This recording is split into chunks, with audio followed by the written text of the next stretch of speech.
नमस्कार दोस्तों। आज हम मैथ में जो बेसिक टर्म्स यूज होती हैं उनके बारे में पढ़ेंगे, क्योंकि अगर टर्म्स के बारे में नहीं पता तो हमें ना ही तो क्वेश्चन समझ में आएगा और ना ही हम उसको कर पाएंगे। फिर बच्चे क्रैम करने की कोशिश करेंगे और क्रैम करने से फिर हमें समझ नहीं आता, इसलिए हमें टफ लगता है। तो अब बहुत सारी टर्में तो हम पढ़ चुके हैं, जैसे नेचुरल नंबर क्या होते हैं, whole number, integers, rational, irrationals. इसके अलावा आपके हैं फैक्टर। फैक्टर किसे कहते हैं? हिंदी में गुणनखंड या अपवर्तक कह सकते हैं इनको। All numbers that divide a number are known as factors of that number. For example, 8 is divisible by 1, 2, 4, 8। तो ये सभी नंबर 8 को डिवाइड करते हैं, इसलिए 1, 2, 4 और 8 के क्या हैं? फैक्टर्स हैं। इसी तरह मल्टीपल क्या होता है? मल्टीपल को गुणज या अपवर्तक कहते हैं। All numbers that are divisible by the given number are known as multiple of the given number. For example, number divisible by 8 are 8, 16, 24, 32. So multiple of 8 are 8, 16, 24, 32. तो जैसे दिखाया गया है, एक नंबर है ये, तो दो ही पॉसिबिलिटीज़ हैं, या तो कोई नंबर 8 को डिवाइड कर सकता है या फिर 8 से डिवाइड हो सकता है। वो सभी नंबर जो 8 को डिवाइड करेंगे 8 के फैक्टर्स कहलाएंगे, और जो 8 से डिवाइड होंगे वो सारे के सारे क्या कहलाएंगे? मल्टीपल कहलाएंगे। ठीक है। इसके बाद आपकी एक टर्म आती है कोप्राइम।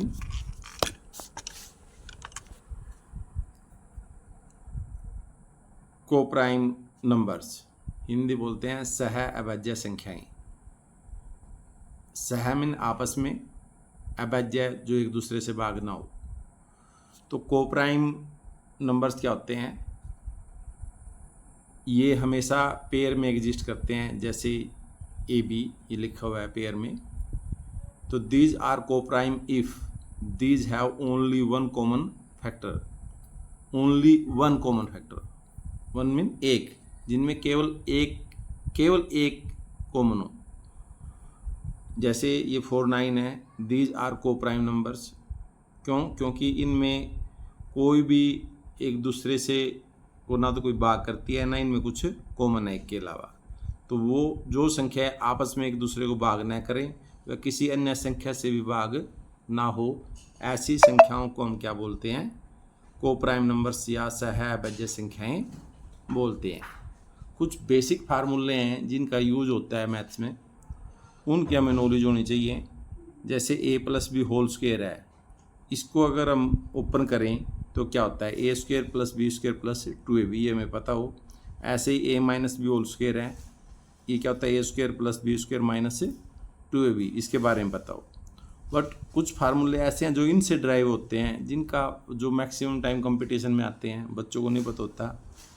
तो ये पता होना चाहिए। अगर इन दोनों को हम ऐड कर देते हैं, तो ऐड करेंगे इन दोनों को, a+b whole square + a - b whole square आएगा, a² + a² 2a², b² + b² 2b², ये प्लस ये माइनस ये कैंसिल हो जाएंगे। यहाँ से 2 कॉमन ले लेंगे, ये अंदर क्या बचेगा? a² + b² लेफ्ट साइड में ले आएंगे। तो ये क्या फार्मूला बन गया आपका? a+b whole square + a - b whole square upon a² + b² = 2। तो ये फार्मूला बन जाता है होगा। यहाँ पे आपकी a और b की जो मर्जी वैल्यू हो, सभी का आंसर हमेशा क्या आएगा? 2 आएगा। तो जब क्वेश्चन आता है, बहुत सारे बच्चे पूछते हैं सर आपने इतनी जल्दी इसको कैसे कर लिया? तो ये आपको पता होगा तो आप भी कर सकते हो। जैसे फॉर एग्जांपल ये क्वेश्चन है 756 + 287 का स्क्वायर + 756 - 287 का स्क्वायर अपॉन 756 × 756 + 287 × 287, इसका आंसर बताइए क्या होगा? तो ये क्वेश्चन कहाँ से पता चलता है? ये a+b होल स्क्वायर, ये a - b whole square plus a² + b², जब भी डिनोमिनेटर a² + b² होगा तो उसका आंसर या 2 होगा या 4 होगा। अब आपको यहाँ पे देखना क्या दिया गया है। अगर बीच में प्लस है तो 2 होगा, अगर बीच में माइनस है तो आगे अब बताएंगे 4 होगा। हाँ, इस क्वेश्चन को ऐसे भी दिया जा सकता है कि इन दोनों का सम कर दे, 1043 आएगा, तो स्क्वायर है तो 2 टाइम आएगा 1043 इंटू 1043, प्लस इसमें से इसको सब्ट्रैक्ट कर दे, 469 आएगा, स्क्वायर तो 2 टाइम आएगा, डिनोमिनेटर ऐसे कैसे। इस क्वेश्चन को ऐसे भी दिया जा सकता है, और ऐसे देने में बच्चा कंफ्यूज होता है, वो कहता है सर ए स्क्वायर प्लस बी स्क्वायर ऊपर भी नीचे भी कुछ बनता ही नहीं है, मल्टीप्लाई ही करना पड़ेगा। नहीं, आप ये देखिए यहाँ से क्वेश्चन कैच होता है ये, आप ये देख लीजिए इसका और इसका सम कहीं ये तो नहीं है, और इसका और इसका डिफरेंस ये तो नहीं है। अगर ऐसा है तो ये फिर आपका ये फार्मूला बनता है, इसका आंसर भी आपका क्या रहेगा, 2 रहेगा।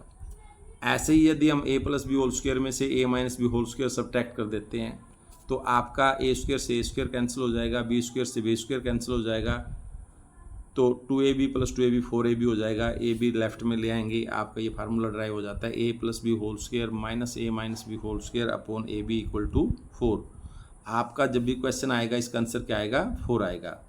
जैसे एग्जाम में इस तरह से क्वेश्चन आएगा 769 plus 576 whole square minus 769 minus 576 whole square upon 769 into 576, इसका आंसर बताइए।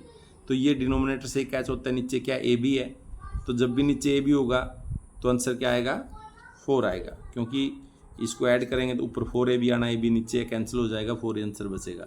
हाँ, बस ये ध्यान रखना है इसमें कि कहीं इनका सम करके ये ना दे दे, इनका सब्ट्रैक्ट करके ये ना दे दे, तो यहाँ बच्चा कंफ्यूज हो जाता है, उनको लगता है कि ऊपर ए स्क्वायर माइनस बी स्क्वायर है सर, ये तो सोल्व ही करना पड़ेगा। नहीं, इन दोनों का सम ये मिलेगा और इन दोनों का डिफरेंस ये होगा, तो यहाँ ध्यान देना आपने, ठीक है। इसके अलावा जो स्क्वायर में एक फार्मूला हो रहा है ए माइनस बी होल स्क्वायर, ये क्या होता है A plus B into A minus B, तो काफ़ी बार वो डिनोमिनेटर में ए प्लस बी को नीचे ले आता है तो इसका आंसर ए माइनस बी रहेगा, और काफ़ी टाइम ए माइनस बी को डिनोमिनेटर में ले आता है उसका आंसर ए प्लस बी रहेगा। जैसे 684 into 684 minus 116 into 116 by 684 minus 116, तो यहाँ ए स्क्वायर माइनस बी स्क्वायर ए माइनस बी, तो इसका आंसर आएगा ए प्लस बी, इनका सम करेंगे तो 800। ऐसे ही A square minus B square upon A plus B, तो इसका आंसर आएगा ए माइनस बी, क्योंकि प्लस कैंसिल हो जाएगा, यहाँ माइनस कैंसिल हो जाएगा। ठीक है, आज के लिए इतना ही, धन्यवाद। कृपया चैनल को लाइक शेयर और सब्सक्राइब करें ताकि आपको आगे फिर अच्छी बातें सीखने को मिलती रहें। धन्यवाद।